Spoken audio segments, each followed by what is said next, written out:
Hey, everybody, welcome back to another episode of the Sarah Berry Show. For those of you that have been here all along, thank you so much for continuing to show up. And for those of you that this is your first time, welcome. We are so excited to have you here today. And I have a guest that's, I don't know, are you a repeat offender? Is that what we should call you, Millie? Or I don't know what we call somebody that keeps coming back, but I cannot tell you how much of a treat you guys are in for today. Millie shows up every time. She packs a good punch and just brings her wisdom and so much knowledge that we just learn every day after each episode. So you guys are in for a treat today. This is episode 15, and we're going to shake it up a little bit simply because I have a story that I want to tell you guys and tell Millie. And I just think it's probably going to hit you in the guts the same way that it did me this morning. And I think it's so interesting the way that topics kind of float up. I know there's some very organized people out there that map out what they're going to talk about for months. And that's amazing. But my topics tend to kind of come out of nowhere. And I'm grateful for it because it just causes me to stop and think. And that's what I want us to do today. I want you to pause a little bit and think about this story and some of the things that we're going to touch on with Millie today. So without further ado, my friend and amazingly talented health and wellness coach, energy coach, Millie Barra is here again for this episode. So welcome, Millie. Well, thank you again, Sarah. It's always great to be on here, and again, I am up for any time you want to have me on here as a repeat offender. I'm always game for it because again, I have such a heart for women and particularly moms. And, I think I'm sure every mother and every generation has said this, but it is trying times, but it just seems like being a mom and going through motherhood currently right now has a slew of challenges. And we are kind of charting territory that is unlike anything we've ever experienced. Yeah. So I appreciate for being on here today. And for those of you who have not caught me on previous episodes. Hello, my name's Millie, and I am a mindfulness and energy coach, and I primarily help working moms work towards doing the deep inner healing work of healing past traumas and emotional overwhelm so that they can come back to themselves and find center and alignment within themselves so that they can show up better for everyone else around them who need them. And really, I just have this message that we as women really truly hold the keys to everything that we're seeking. Yeah. And it is coming back and reconnecting with our higher self and really tapping into what she needs so that we can nurture that, so that we can help others. Because right, as moms, we have a lot of hats. Oh, and our cup is oftentimes empty because everybody's dipping into it. But really the key is coming back to yourself. Yes, I agree. And Millie's always so humble when she says this, but really and truly, you guys, she's a miracle worker. And I've had some experience with her just one-on-one. And we're going to do something kind of fun today. Like I said, we're going to shake it up a little bit. But first, do you want to hear my story first, Millie, or do you want to wait? I would love to hear it first. Okay. Yes.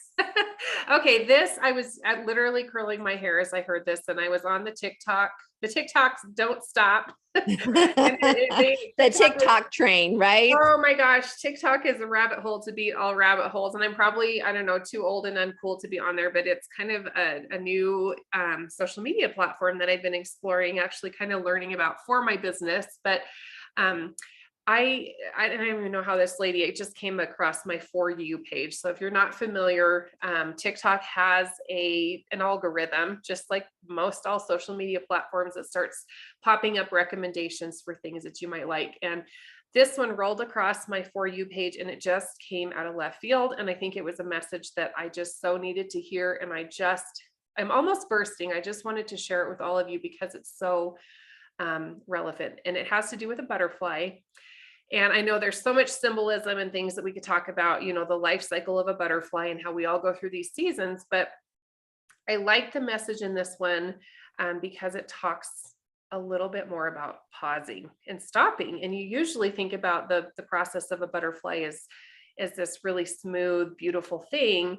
But this story had a little different twist. So what it was is this little boy, it talked about this little boy that would walk to and from school every day. And he walked by this house where this old man lived and learned that this old man raises butterflies. And so I don't know how old the boy was, but he would walk back and forth, and he got very curious one day and decided to stop. And so he stopped and asked the man, "What are you doing?" And he said, "Well, I raise butterflies. And if you'd ever like to learn more, stop and I'll show you a little bit about what that's about." So pretty soon the little boy got really excited and every day looked forward to stopping at this old man's house.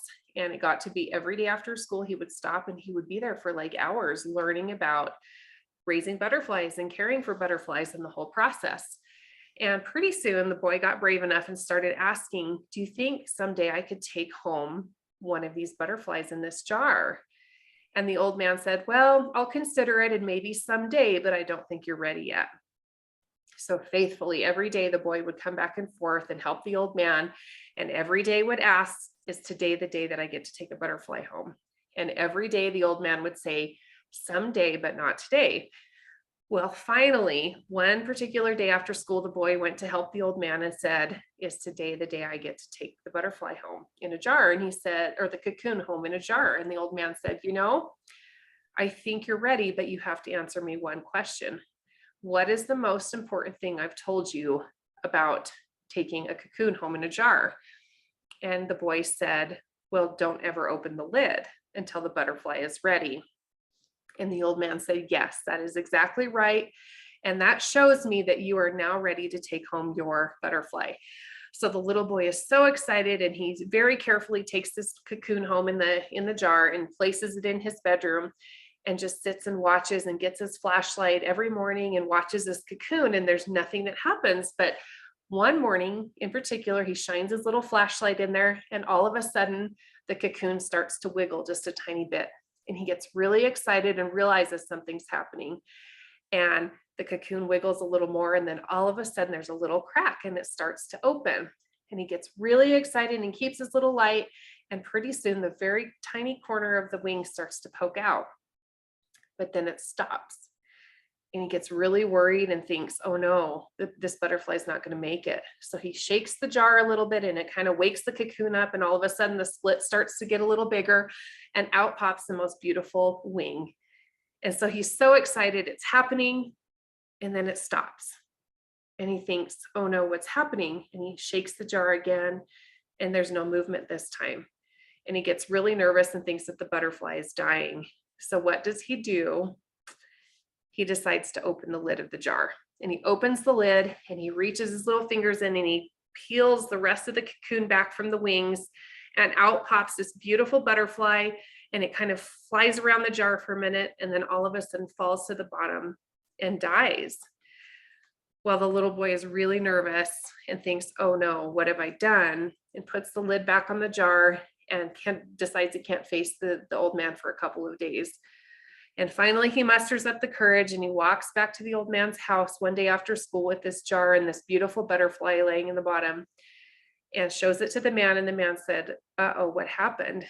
And he said, "Well, I don't really know." And the old man says, "I think I know. I think you opened the lid and you tried to help the butterfly out."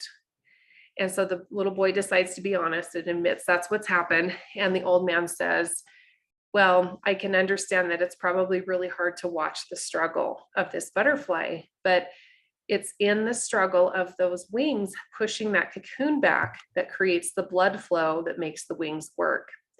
And if the butterfly doesn't have that struggle, it will never fly. And a butterfly is made to fly. And so if it can't, then it eventually dies."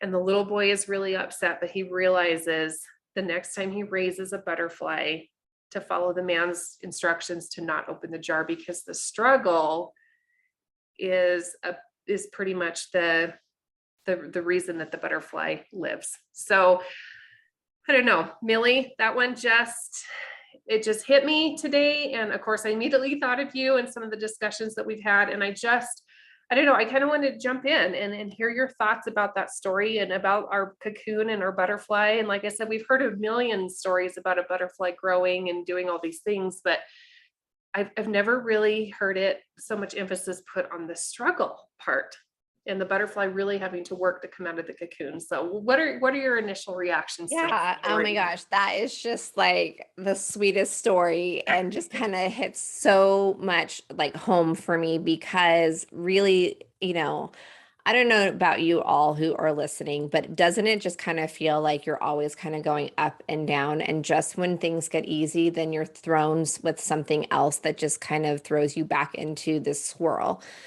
And really, like, where I come from as, a mindfulness coach and an energy coach, and really just kind of helping women connect to the fact that this human experience we have, right? Right. We have, prior to where, coming here and experiencing your humanism, whatever you believe, like, obviously we all know there is something before, there's possibly something after, but we come here for a reason, right? And it's a journey, and we are sent here because we kind of sign up. Like, I'm under the belief that we're here on a mission, and we kind of make an agreement before we come and say, these are the things that I'm going to learn. These are the lessons that I want to learn and I want to experience. And this human experience is just, it's really uncomfortable. Yeah. Because it is those lessons. It's just like a baby learning to walk, right? Where it's a struggle, but you got to keep getting up and you got to keep going. I mean, the difference between us and a baby is the baby doesn't know any difference. It doesn't have any life experience in knowing that they have past things that have told them that they can't, or that it's uncomfortable, or it's painful to do these things that are outside of our comfort zone. Yeah.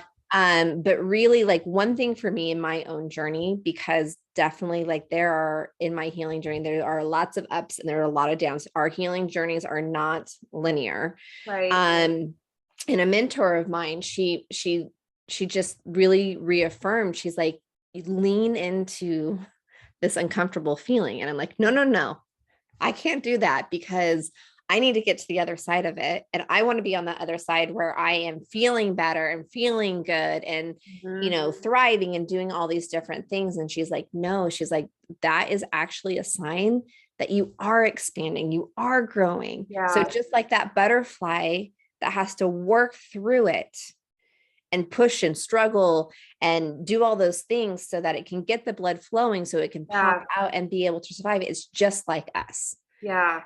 Those are the things. And so often we have really gone really far on the other side, I think, as a society, primarily, us Americans, where we want to shut off our emotions. Mm-hmm. We want to stuff the bad things down. But Millie, there's an app for that, and there's a pill for that, and there's a quick answer, isn't there? Isn't there a quick answer for all those things that you're talking about? We are an instant gratification. And even now our children are even more so, because it's like, right, all they have to do is push a button. They have instant entertainment or access to knowledge or anything else. And so we very much have gotten disconnected from being able to be our whole person, mind, body, and spirit. Mm-hmm. And oftentimes we're just focusing on other things and not really focusing on the alignment of all of that, which then creates a disbalance, I feel like, in what I've experienced, where unless you're giving that attention to that whole person, you're going to find disjointedness in other areas of your life.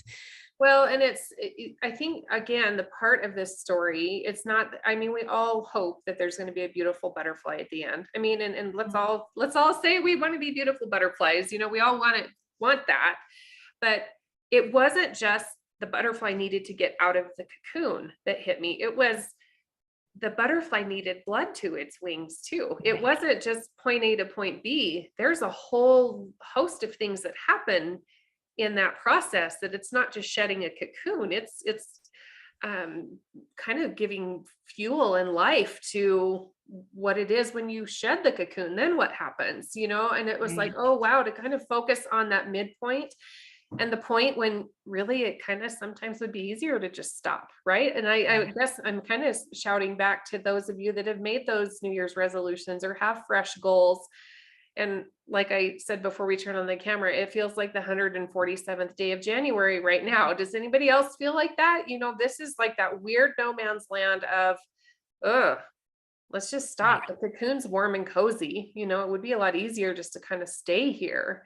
Right. But I don't know. It's just interesting how, as I think humans, we kind of want to stop sometimes. And as soon as it gets uncomfortable, as soon as like the heat starts going up, like initially we want, and that goes back then, of course, to your mindset And also then going and what I do then is, okay, let's follow this back and see, okay, what past experiences, belief patterns, or things or trapped emotions that you've experienced are currently showing up in the present moment of why you're behaving the way you're behaving.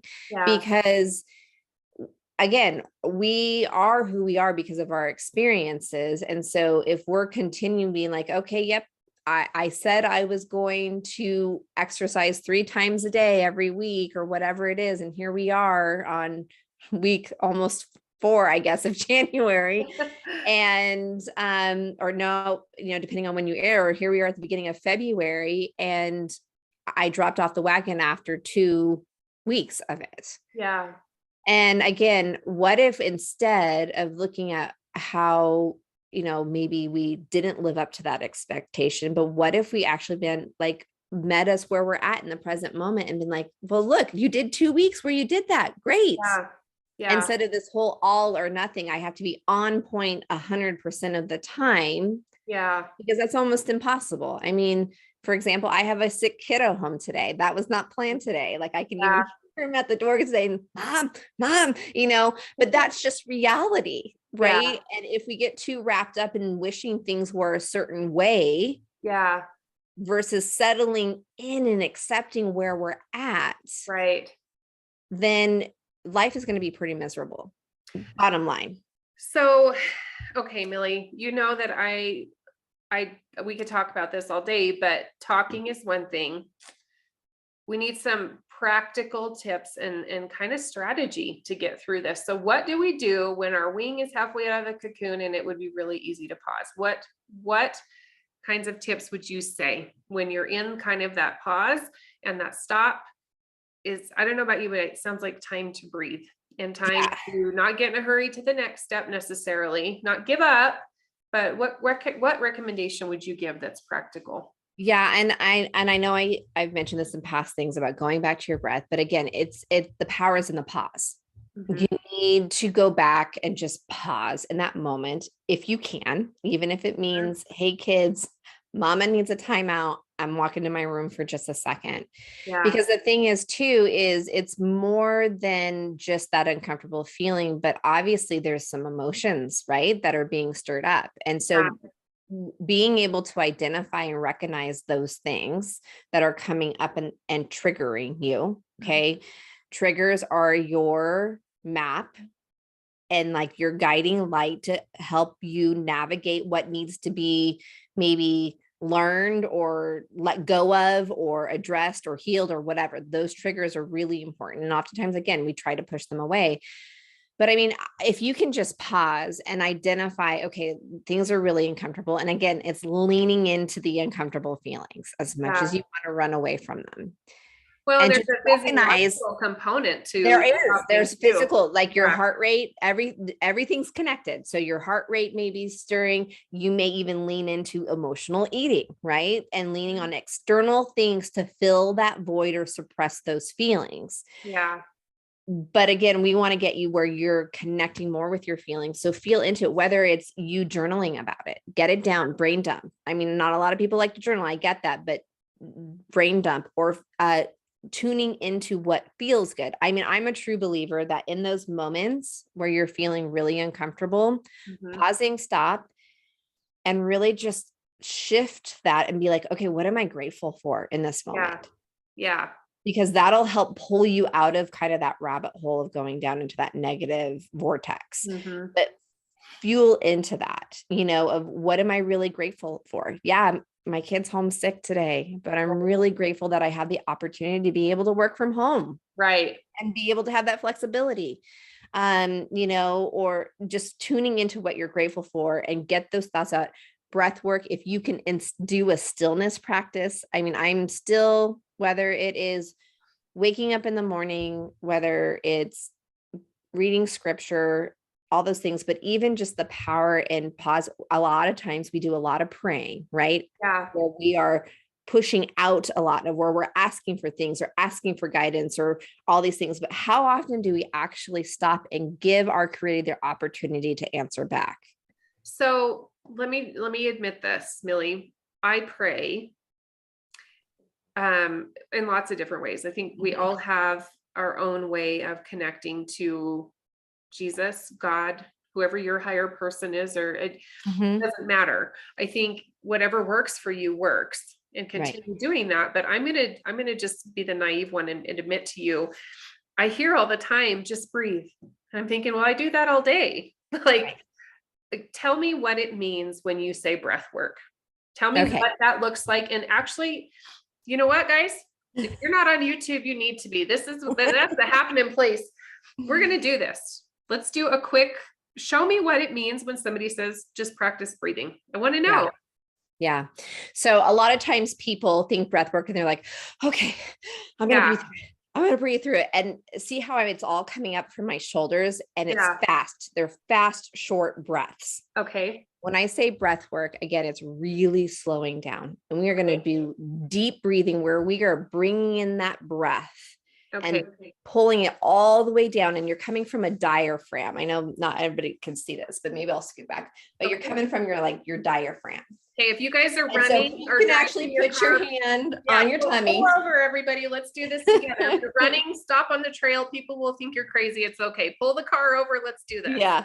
Okay. But and what I like to do is I'll put one hand on my heart. Okay. On my heart. And just because, again, like I feel like your heart is your compass. Next to your brain, it's the most important thing, if not even more important, right? And then put it on your belly, kind of where your diaphragm is. And when you take a deep breath in, and again, I do it through my nose. Some people feel better through your mouth. Again, right now, whatever feels more comfortable, but you're going to take a deep breath in through your nose.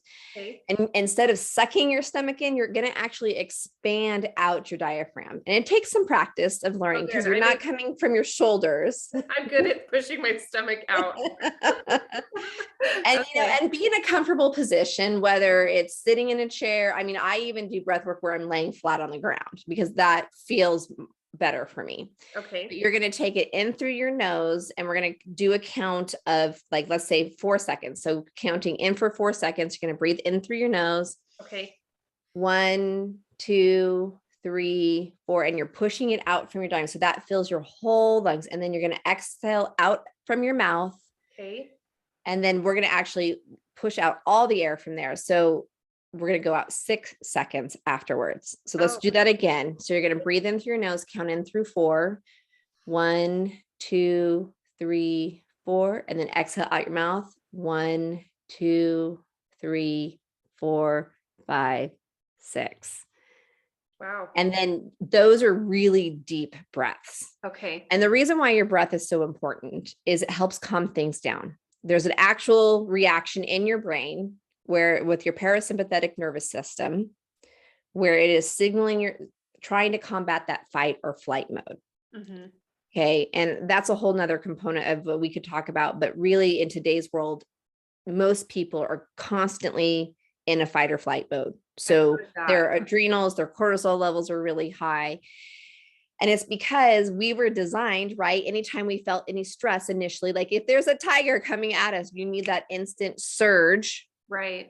Which is going to push. But now in the world that we live in, we are constantly under stress. As simple as getting in the car and driving to go get your kids from school. And somebody cuts you off. Like all of that creates so much. So now we are operating where we are all overstimulated with stress. Right. And we're all always firing that.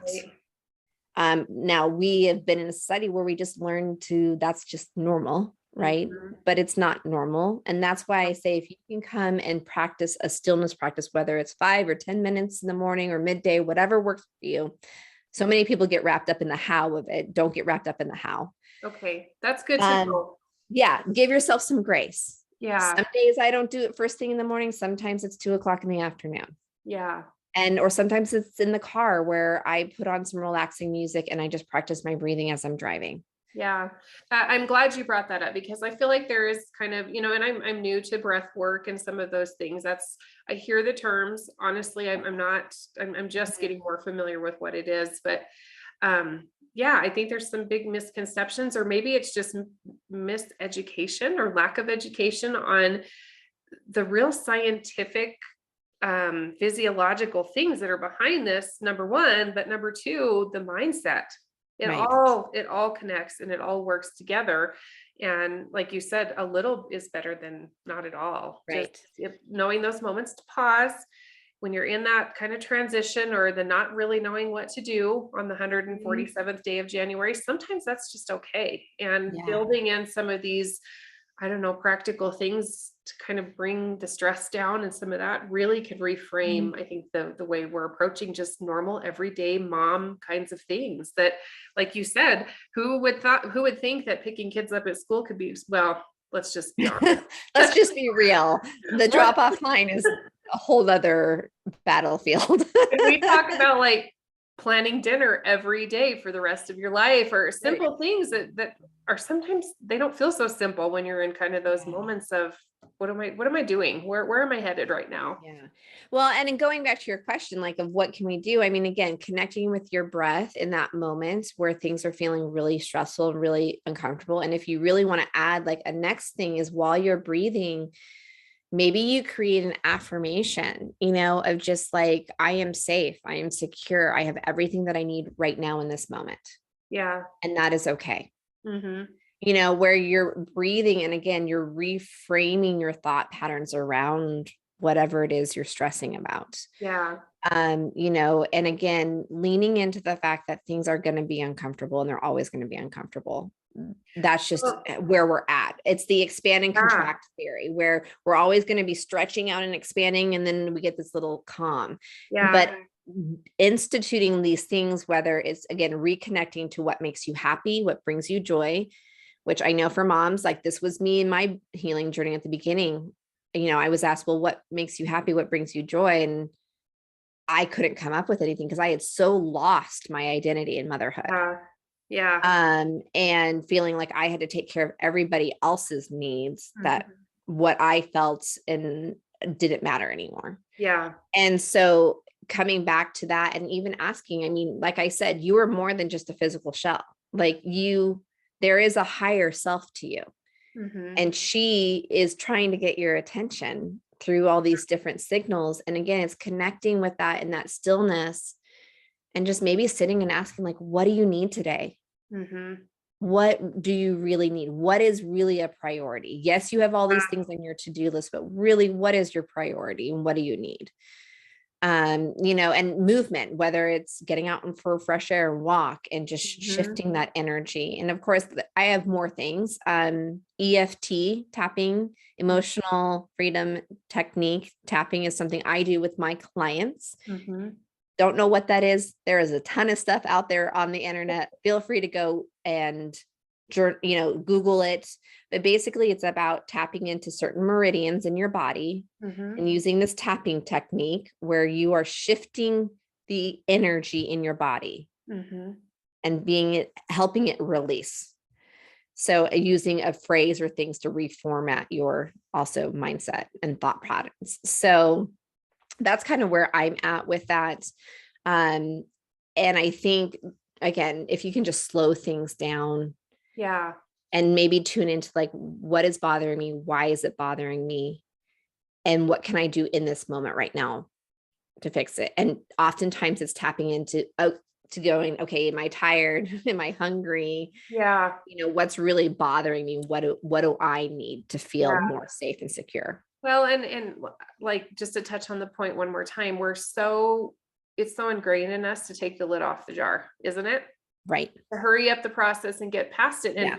And okay, so I don't feel like working out, so I'm going to eat Twinkies today instead. Or I think moms, especially motherhood, kind of turns you into this really like go-go gadget. And I'm totally dating myself by saying that, but you end up with all of these extra kind of tentacles out in the world to keep your kids safe now. Not only are you trying to keep yourself safe, now you have your kids that you're responsible for. And I think we go to kind of catastrophic mindset sometimes that the worst of the worst is going to happen. And oh my gosh, what if we forget the musical instrument and today is band day? Or, oh my gosh, I don't know what I'm having for dinner and it's 6 o'clock. I think we have these extremes and we really try to just fast forward through them when really, if you just stop, there's a whole rewiring that can happen mentally, physically, and those kinds of things have residual effects too. I think if we Mhm. learn to embrace it a little bit and Right. not be in such a hurry, I think there's some really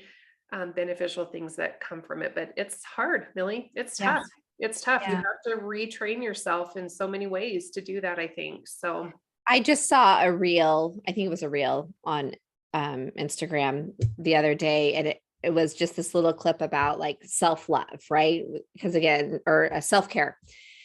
And because self-care is like this big buzzword and everything. And really, it was like self-care is more than just carving out time for yourself, but it's really truly making sure that you're feeding yourself yeah. what fuels you. You're moving your body in a way that feels good for you. It's tapping into the things that you enjoy. You Mhm. know, it's not just going and scheduling a pedicure or a manicure, but again, Yeah. self care is about reconnecting and coming back within Yeah. and really rediscovering what she needs and Mhm. giving her the love and the nurture and care that she needs. You Yeah. know, we Chocolate cake and bubble baths. I think I saw that somewhere. That, I mean, let's be honest, those are all wonderful, but But that's are you going to feel good after you eat the chocolate cake? Are no, you going to that's sit in the bath and truly be able to relax, or is your mind going to be running? I yeah. mean, I did a reel that was, Phoebe laughing, saying, remember that time when we thought like a bubble bath really was going to calm us down, right? Yeah. And it's the truth. I mean, I do enjoy my baths, and I've gotten to that place where I have been able to, Yeah. but really, again, it's reconnecting. And so sometimes it's just a matter of like, again, stopping, putting my hand over my heart and just speaking kindly to her Yeah. and just letting her know that she's safe Yeah. and that it's okay to be frustrated right now. It's okay to be feeling scattered or whatever it is you're feeling. Yeah. Because I'm from the standpoint that there is no bad emotion. Mhm. I know that. So you're like, what are you talking about? Like hatred or anger, those are bad emotions. No, those are just signals in your body. Emotions are just signals in your body letting you feel, Yeah. and they're just directing things. It's what you do with those emotions then that can create some negativity around it. But Yeah. so yeah, but going back to this whole like uncomfortable having to work, and in your story, one thing that also stands out in my mind is that little boy, right, that could not wait, Yeah. not trust the journey, Mhm. and felt a need to intervene. Yeah. And I think, again, like you said, we're always trying to maybe come from I'm trying to fix the situation Yes. because I think that's the best thing that needs to happen, Yeah. really allowing it just to unfold how it is. Yeah. I think I've mentioned this before. I am somebody who has now learned to enjoy the journey, but I was a get me from point A to point B. I don't want to go through the middle part. I just want to be on the Yeah. other side. Mhm. And we can't rush it because really, is there any other side? Don't know.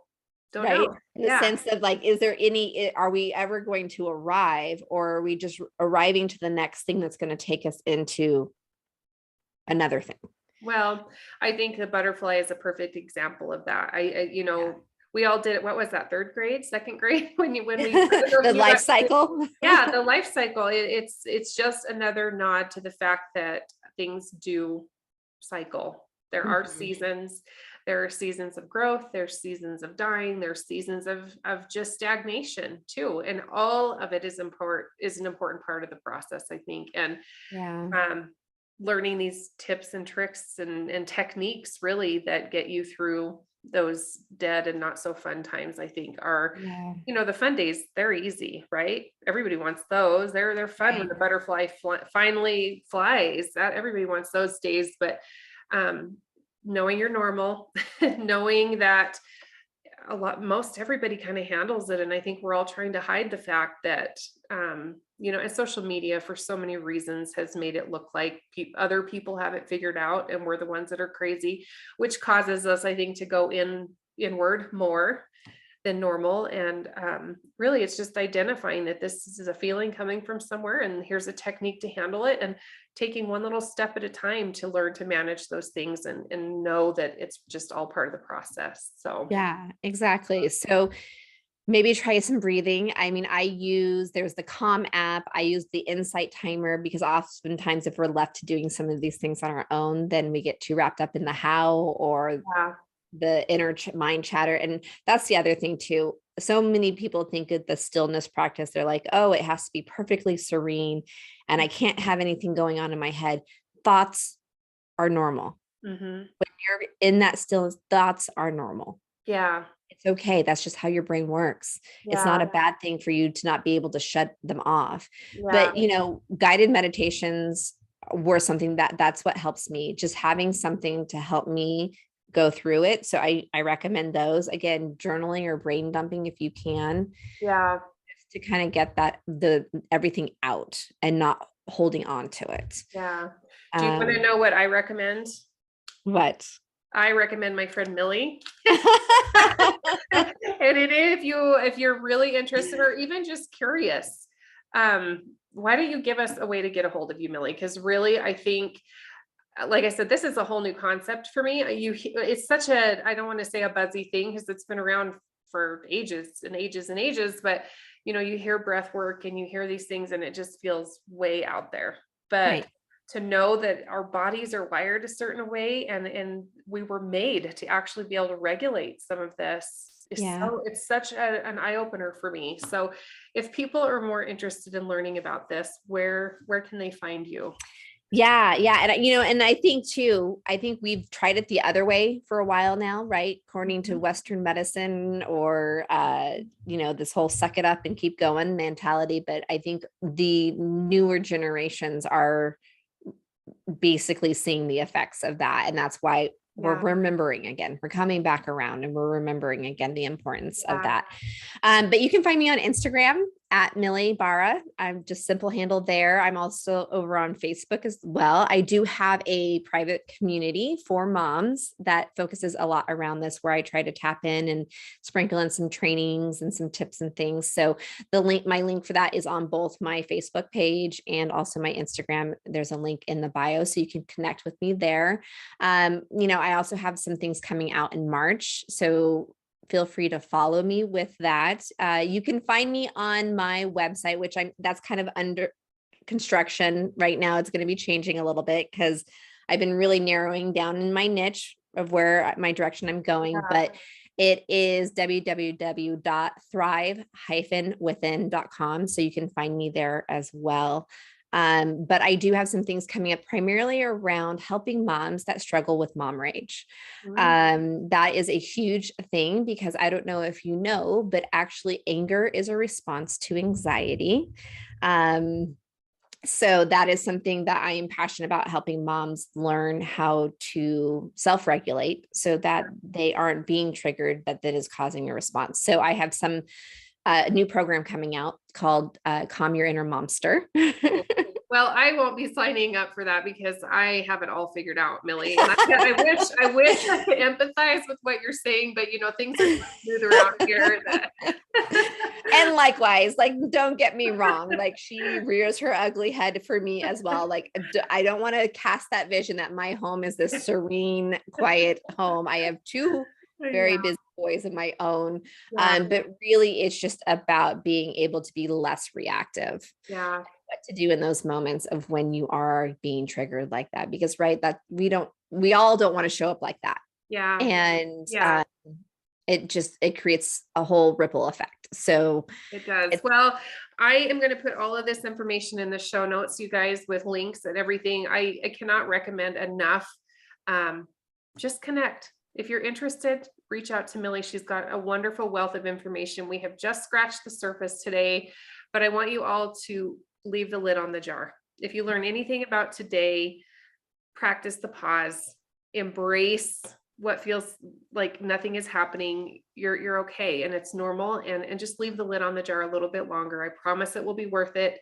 And while you're in the waiting period, contact Millie. She would be a great resource. And I highly, highly recommend the work that she's doing. And she's just a lot of fun. And so because of that, Millie, I'm going to have you back again if you would like to come back again. We're getting to where this is kind of turning into like a coffee chat with Sarah. Yes. And I really love it. I think we're hitting on some really relevant topics, especially in our current times. And we just need to talk about some of these things a little bit more, that I think there's moms in every corner of the world that are kind of thinking they're going through this by themselves. And it's just not the case. We're all feeling all of these things, and it's great to connect. So I really Yeah. appreciate your time and your information, and we will have you back, my friend. Yes, sounds wonderful. All right. Well, thank you guys for joining us. Like I said, I'll link everything in the show notes so you have some access to Millie if you'd like it, and we will be back again. So until then, you guys enjoy the rest of January. Keep going. If you're on those goals and you're working hard, keep going. We're rooting for you. So we will talk again soon. Bye, everybody.